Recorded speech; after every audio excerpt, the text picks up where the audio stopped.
आज हम चर्चा करेंगे ऊष्मागतिक गुण तथा यथातथ व अयथातथ अवकलन के बारे में।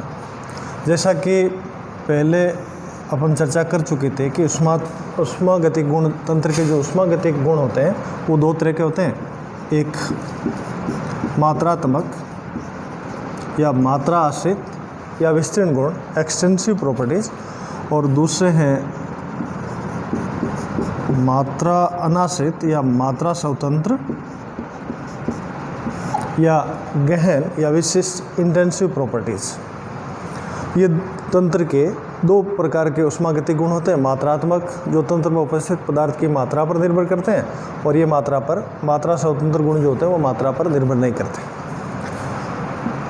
अब हम आगे बढ़ते हैं कि ये जो ऊष्मागतिक गुण हैं इनके यथातथ या अयथातथ अवकलन का क्या मतलब है।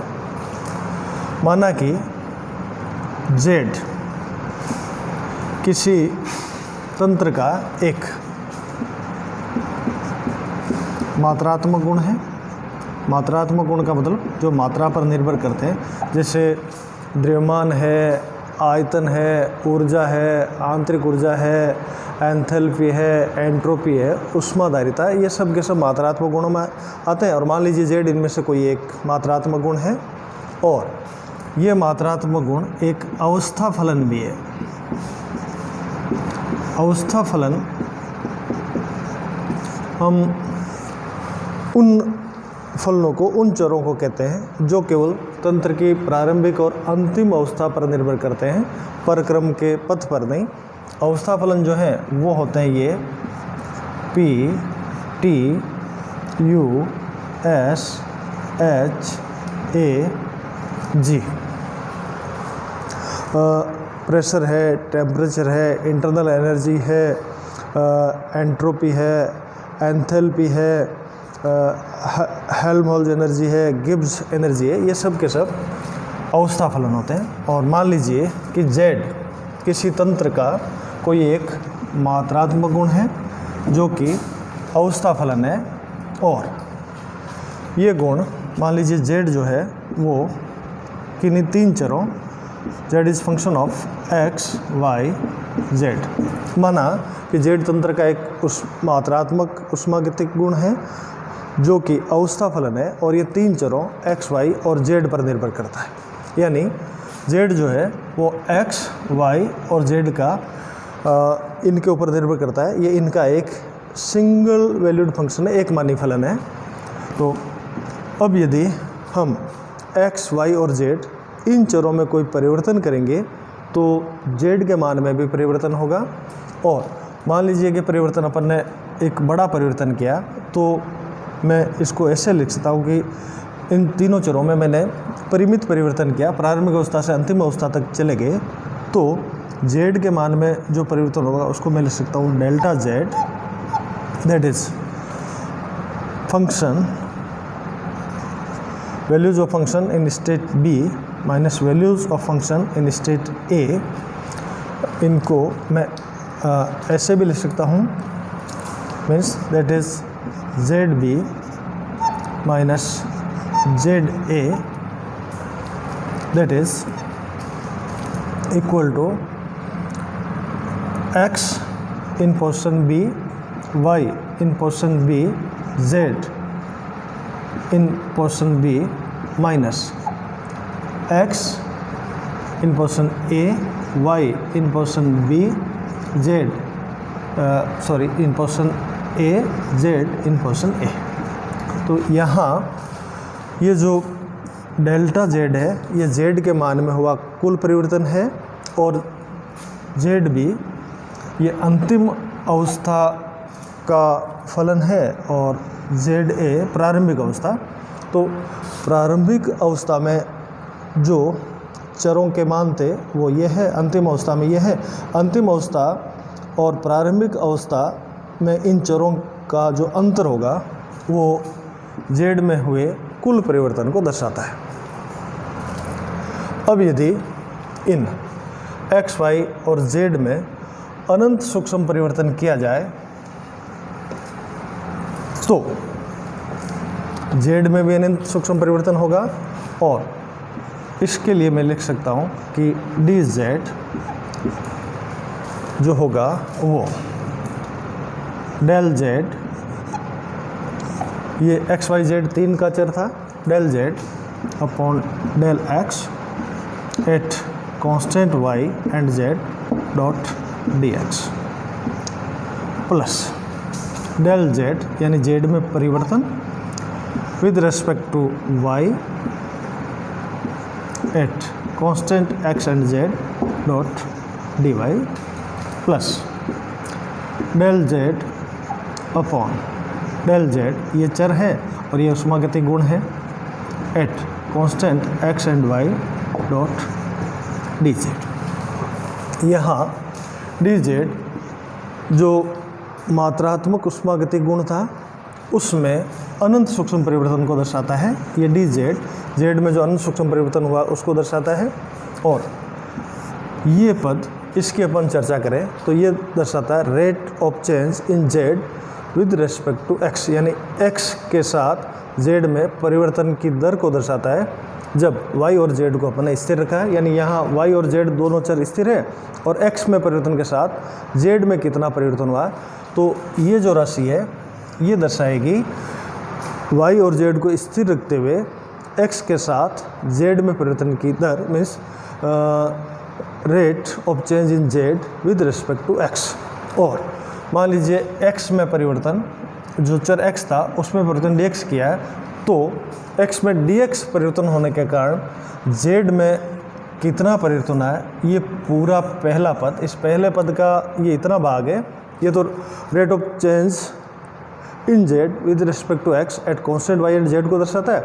लेकिन मैंने एक्स में परिवर्तन किया था डी एक्स, तो एक्स में डी एक्स परिवर्तन होने के कारण जेड में कितना परिवर्तन हुआ वो ये पद दर्शाता है।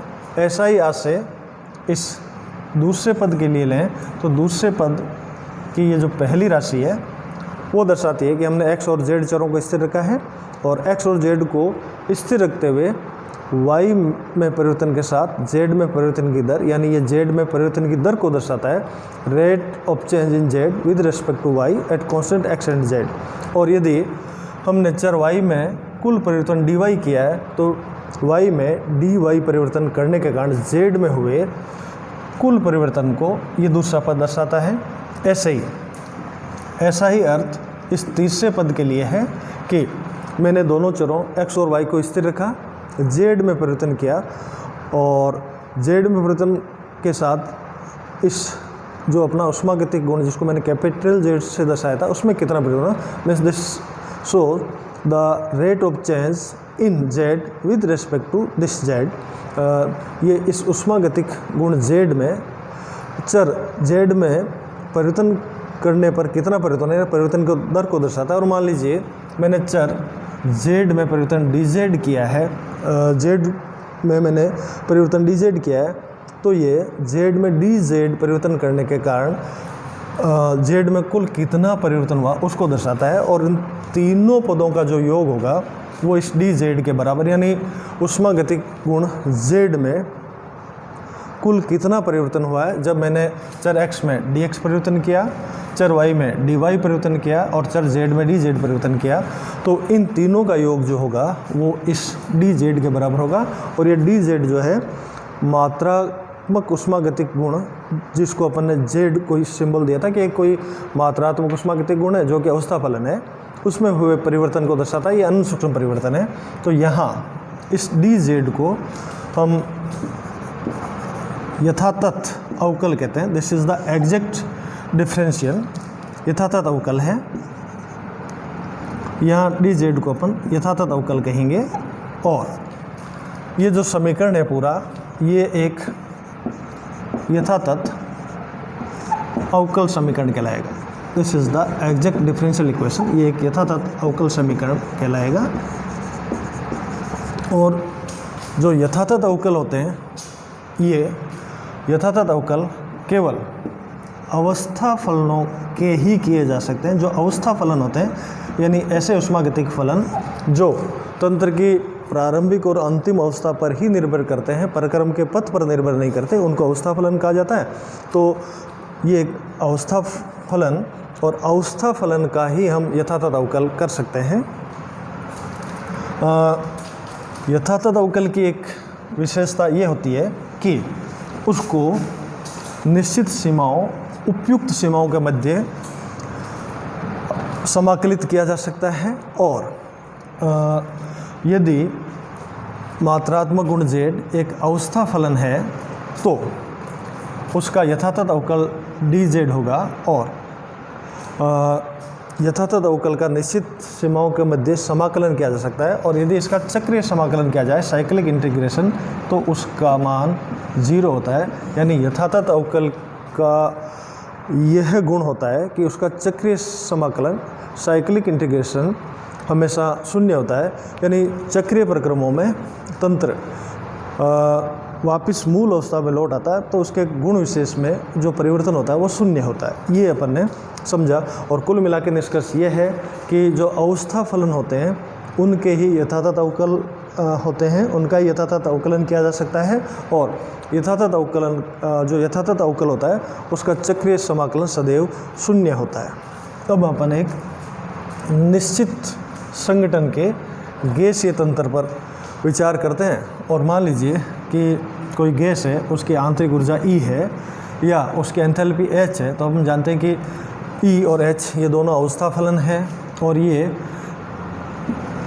प्रेशर, वॉल्यूम, टेम्परेचर, इन तीनों पर निर्भर करते हैं, ये चर है इनके। तो मान लीजिए कि मैं किसी गैस की आंतरिक ऊर्जा पर विचार करता हूँ, और जो आंतरिक ऊर्जा है वो फलन है टेम्परेचर और वॉल्यूम का। यानी किसी गैसीय तंत्र की आंतरिक ऊर्जा मान लीजिए ताप और आयतन पर निर्भर करती है, उसका फलन है। तो यदि मैं इसका यथातथ अवकल समीकरण लिखूँ, यथातथ अवकलन करूँ, तो मैं लिख पाऊँगा कि dE is equal to del E by del T at constant volume dot dt plus del E, यहाँ हमने ये दो चर थे, ताप के साथ परिवर्तन देखा, आयतन को स्थिर रखा था। अब की बार आयतन के साथ परिवर्तन देखते हैं, ताप को स्थिर रख देते हैं dV, और मैं कहूँगा कि ये एक यथातथ अवकल समीकरण है, और dE को अपन यथातथ अवकल कहेंगे। This is the exact differential and this equation is the exact differential equation. यानी ये तो एक यथातथ अवकल है और एक यथातथ अवकल समीकरण है। अब इसमें ये जो D है जिसको अपन यथातथ अवकल कह रहे हैं, वो गैसीय तंत्र की आंतरिक ऊर्जा में हुए अनंत सूक्ष्म परिवर्तन को दर्शाता है, उसको व्यक्त करता है।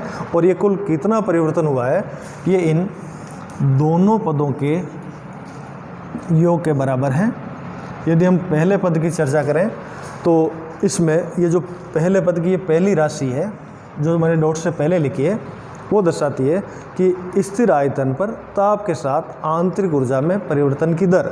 यानी हमने आयतन को स्थिर रखा, ताप में परिवर्तन किया, और ताप में परिवर्तन करने के कारण आंतरिक ऊर्जा में कितना परिवर्तन हुआ। और ये मैंने जो लिखा है इसको ऐसे कहते हैं कि स्थिर आयतन पर ताप के साथ आंतरिक ऊर्जा में परिवर्तन की दर। यानी मैंने ताप में कितना परिवर्तन किया, उस ताप का जो परिवर्तन किया उसका इसमें भाग दे दूंगा, तो ये दर आ जाएगी, यानी प्रति इकाई के लिए हो जाएगी। ये तो स्थिर आयतन पर ताप के साथ आंतरिक ऊर्जा परिवर्तन की दर है, और मैंने मान लीजिए ताप में परिवर्तन dt किया, यानी पहले टेम्परेचर T था और अब मैंने बढ़ा करके T प्लस dt कर दिया। तो ताप में ये प्रारंभिक अवस्था का ताप, ये अंतिम अवस्था का ताप, इन दोनों में अंतर dt है। तो यदि मैं ताप में dt परिवर्तन करूँगा तो ताप के साथ आंतरिक ऊर्जा में जो परिवर्तन है वो पूरा इस पहले पद से व्यक्त होगा। यानी जो पहला पद है वो ये दर्शाता है, यह तो परिवर्तन की दर थी, स्थिर आयतन पर ताप के साथ आंतरिक ऊर्जा में परिवर्तन की दर का मतलब होता है प्रति इकाई चीज़ के लिए।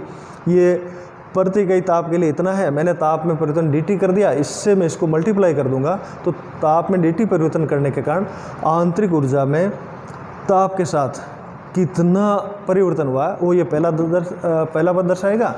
और ठीक ऐसा ही अर्थ इस दूसरे पद के लिए है कि यहाँ मैंने दूसरे पद की जो पहली राशि है वो ये दर्शाती है कि स्थिर ताप पर आयतन के साथ आंतरिक ऊर्जा में परिवर्तन दर, यानी मैंने ताप को स्थिर रखा और आयतन में परिवर्तन किया, आयतन में परिवर्तन के साथ आंतरिक ऊर्जा में परिवर्तन की दर क्या है, यानी प्रति इकाई आयतन के साथ आंतरिक ऊर्जा में कितना परिवर्तन होता है, ये दर है।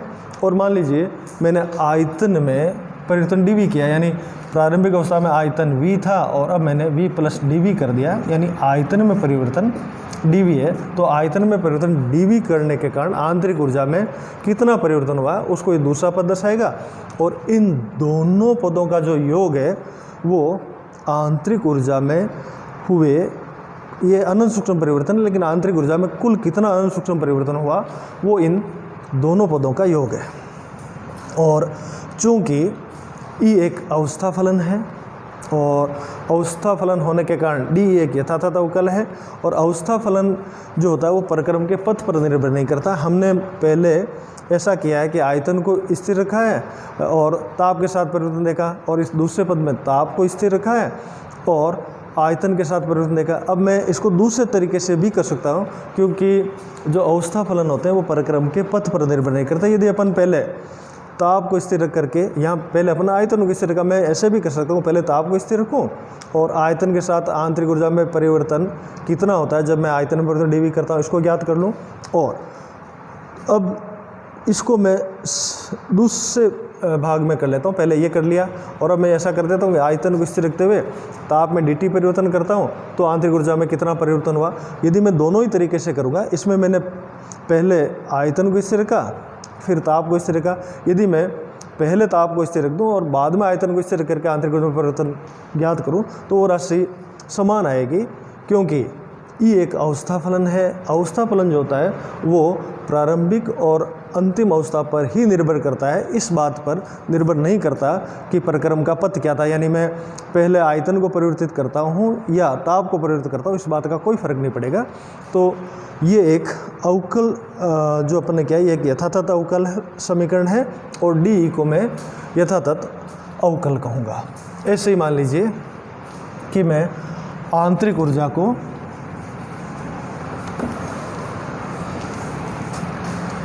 दाब और आयतन का फलन मान लेता हूँ,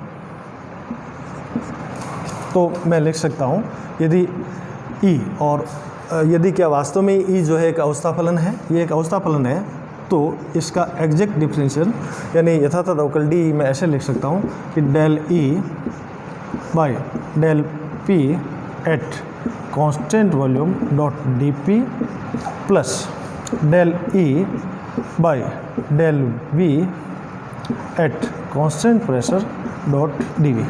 ये भी एक यथातथ अवकल समीकरण है और DE एक यथातथ अवकल होगा, यानी जितने भी अवस्था फलन होते हैं उनके यथातथ अवकल किए जा सकते हैं। और इसका अर्थ भी यही है कि ये मैंने दो पदों में संपन्न किया, ये पहला और दूसरा, इस बात का कोई फर्क नहीं पड़ता कि पहले मैं आयतन को स्थिर रखूँ या दाब को। इस प्रोसेस में मैंने आयतन को पहले आयतन को स्थिर रखा, दाब के साथ परिवर्तन देखा, दूसरे में मैंने दाब को स्थिर रखा, आयतन। यदि मैं इसको ऐसे लिखूं del E by del V at constant pressure dot dV plus del E by del P at constant volume dot dP। चाहे मैं ये समीकरण लिखूं चाहे मैं ये समीकरण लिखूं, मैं पहले आयतन को स्थिर करके फिर दाब को स्थिर रखता हूँ, या मैं दूसरे तरीके से करूँ कि पहले दाब को स्थिर रखा फिर आयतन को। दोनों ही प्रक्रियाओं में DE का मान समान होगा, क्योंकि E एक अवस्था फलन है। अवस्था फलन केवल प्रारंभिक और अंतिम अवस्थाओं पर निर्भर करता है, प्रक्रम के पथ पर निर्भर नहीं करता। और यहाँ भी अपन इसकी बात करें तो इसका ये जो पहले पद की ये राशि है वो दर्शाती है कि स्थिर आयतन पर दाब के साथ आंतरिक ऊर्जा में परिवर्तन की दर, this is the rate of change in internal energy with respect to P। और मान लीजिए दाब में मैंने परिवर्तन dP किया, तो दाब में dP परिवर्तन करने के कारण आंतरिक ऊर्जा में कितना परिवर्तन हुआ है वो ये पहला पद दर्शाएगा।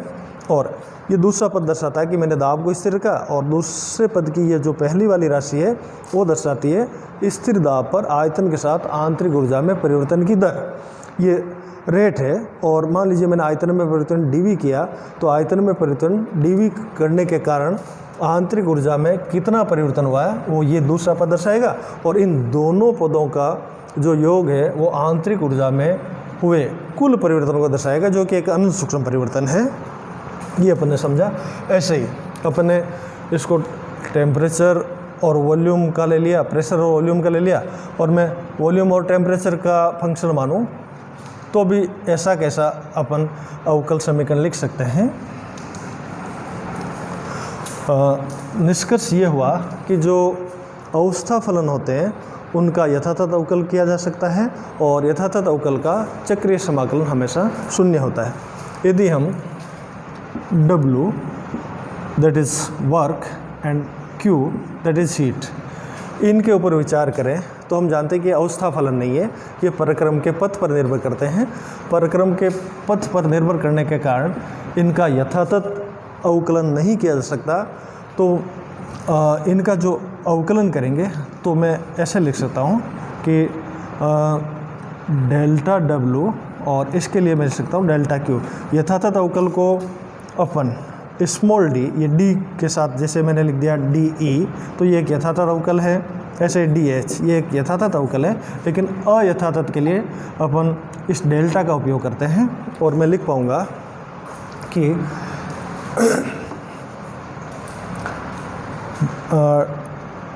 जो डेल्टा W है ए यथातथ अवकल है, और अयथातथ अवकल का चक्रीय समाकलन शून्य नहीं होता। ऐसे ही डेल Q भी एक अयथातथ अवकल है, अयथातथ अवकल का चक्रीय समाकलन शून्य के बराबर नहीं होता। या मैं ऐसे भी लिख सकता हूँ कि integration of this delta W is not equal to W2 minus W1 and is not equal to W2 minus W1 and this is not equal to 0।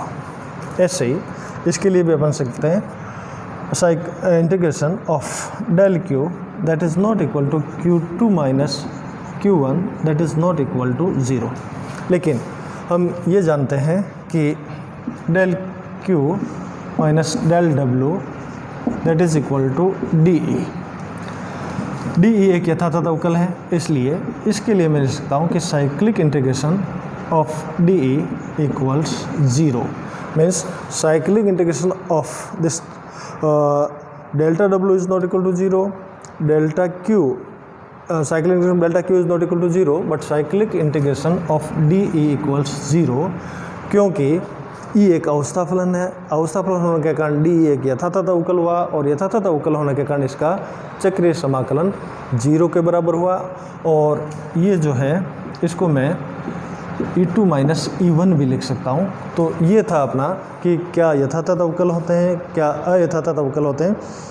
निष्कर्ष रूप में हम कह सकते हैं कि जो अवस्था फलन होते हैं उनका यथातथ अवकल किया जा सकता है, और यथातथ अवकल का चक्रीय समाकलन सदैव शून्य होता है। और जो अवस्था जो ऊष्मागतिक चर, ऊष्मागतिक फलन, जो ऊष्मागतिक गुण अवस्था फलन नहीं होते उनका यथातथ अवकल नहीं होता, वो अयथातथ अवकल होते हैं, और उनका चक्रीय समाकलन शून्य के बराबर नहीं होता।